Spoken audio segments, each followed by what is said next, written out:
Welcome back. તો સમાચારો પર નજર કરીએ તો ખેડા જિલ્લા કલેક્ટર અમિત પ્રકાશ યાદવનો માનવતાવાદી અભિગમ સામે આવ્યો છે. કલેક્ટરે સોશિયલ મીડિયામાં કરેલી પોસ્ટ અનુસાર કલેક્ટર જ્યારે શહેરની ગાર્ડનની વિઝિટ માટે ગયા હતા ત્યારે એક વિદ્યાર્થી શાળામાં જવાની જગ્યાએ ગાર્ડનમાં બેઠો હતો, જેની સાથે કલેક્ટરે વાત કરતા શાળામાં ન જવાના વિવિધ કારણો આપ્યા હતા.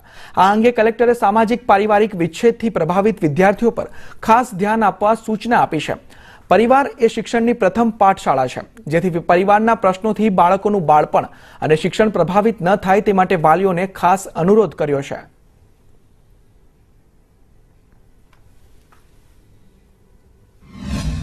આચાર્ય છે, ક્લાસ ટીચર છે, એ આ પ્રકારના વિદ્યાર્થીઓએ જે ખૂબ વલરેબલ હોય, સંવેદનશીલ રીતે એ લોકો પર ધ્યાન આપવું જોઈએ. અને નાની ઉંમરથી અગર આ છોકરાનું વલણ શિક્ષણ ઉપરથી હટી જાય અથવા ડિસિપ્લિન ઉપરથી જતી રહે તો એ સમાજ માટે ખૂબ નુકસાનદાયક રહેશે. હસબન્ડ વાઈફની ઘણી બધી વસ્તુઓ બનતી હોય, સંબંધ સારા હોય, ખરાબ પણ થઈ જાય, છૂટાછેડા પણ થઈ શકે છે, જ્યુડિશિયલ સેપરેશન પણ થઈ શકે. પણ આપણે વાલી તરીકે આ યાદ રાખવું જોઈએ કે આ છોકરાનું બચપન કોઈ દિવસ બીજી વખત આવવાના નહીં.